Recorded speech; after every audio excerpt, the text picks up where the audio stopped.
And we're going to just make this very quick this morning. Olabisi Folari is a professional counselor with over 2 decades experience.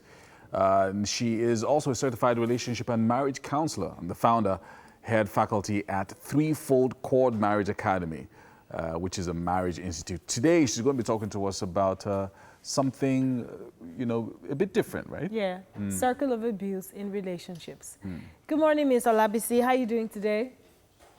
I'm fine. Good morning. Good to have you on the show.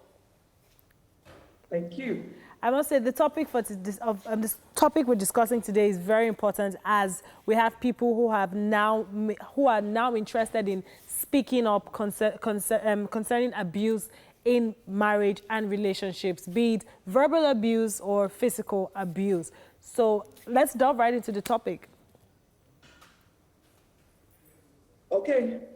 So I'm going to run briefly through the cycle of abuse, especially domestic violence. Okay. And I'll just define a cycle as a series of events that are repeated in a particular order, a recurrent event. So the cycle of domestic violence is something you see over and over again, and there are stages.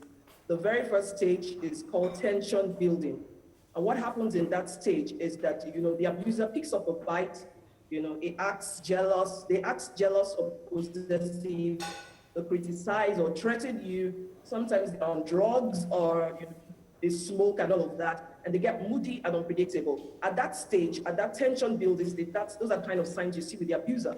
While the abused party responds, by getting scared, they begin to walk on eggshells around that person because of all the traits that I've listed. They begin to try to reason with the abuser.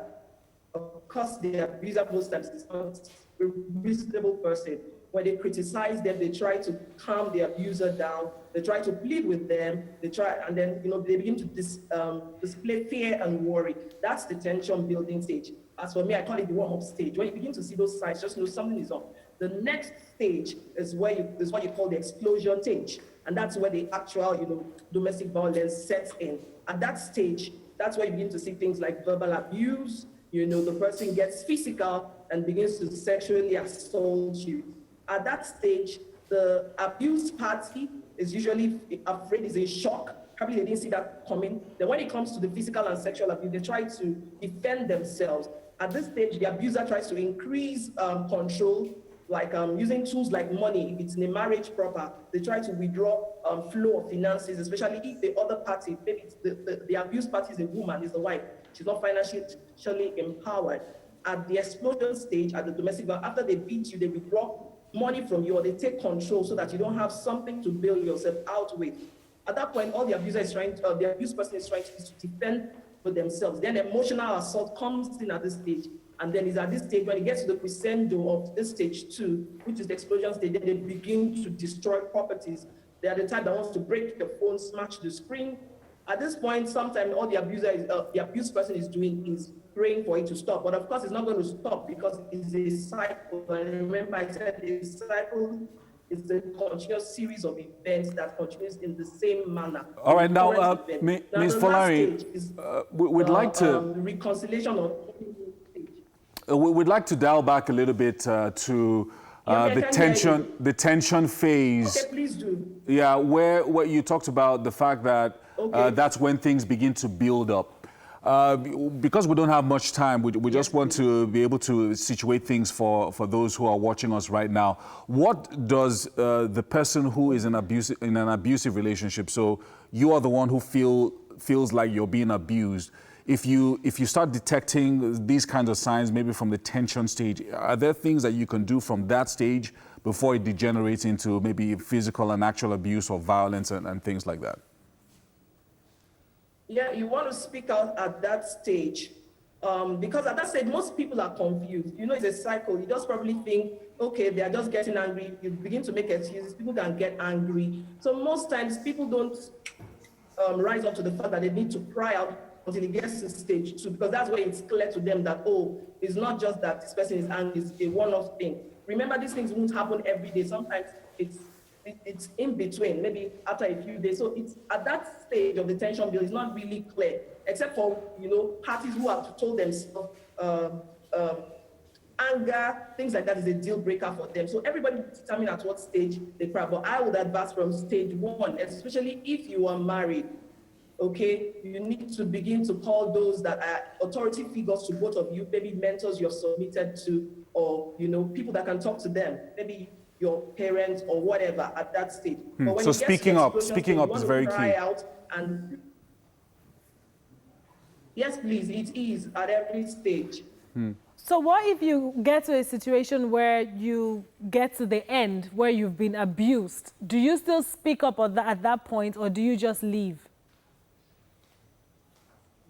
The thing is, after the explosion stage, most victims are confused. Why are they? Because the last stage is, we call it reconciliation or honeymoon phase. At that stage, the abuser begins to beg for forgiveness. You forgive them. They promise it won't repeat themselves again. It won't repeat itself again. Maybe you had left home at that point. You come back home because they came to plead with their family or with people you love and respect. They try to stop drinking, but because it's an abuse, they will go back to it. They promise to go for counseling. You begin to feel hopeful. They become affectionate, then you begin to wonder, okay, am I doing something wrong? But they begin to say things like, it's you that caused it, another. So a lot of times, the abuse part is even confused on what's going on. But when you see these 3 stages playing out, after this stage, there's relative calm because they are promised to behave themselves. So there's relative calm. But the truth of the matter is an abuser who hasn't changed will go right back to stage 1. So at that point, you want to insist that I want to break this circle. Is either you go for counseling before I come back to this house, or you go for therapy. Something has to intervene and break that cycle. Remember, I would say it's a cycle. And unfortunately, if we don't go for therapy, counseling, the only thing that ultimately happens is death. So you either go for therapy or you wait till you die. So it's a cycle that needs to be broken by either seeking help or then you're ready to die. Wow, that's amazing. I'm not sure we've really delved deeply into this topic. Probably because interventions for abusers also, I think, is one of the things that we would have liked to talk about today. But there's no much time, not much time that we can do justice to that topic. But thank you so much for speaking to us today about these issues.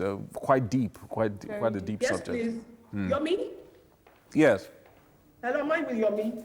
Yes. Please, I'm sorry, just for those listening, Lagos State has things in place for this. There's a unit in Lagos State that handles this. So there's always help and intervention. You just need to cry out. Speak up. Right. There's always help and intervention. Thank you so much, Olabisi Folari, for talking to us. Violence with the Lagos State government. You reach out to them, they'll take it up from there. Thank you so much. Thank you so much. That's amazing. We're going to be rounding off the show in just a minute or two. MM is already in the kitchen getting breakfast ready.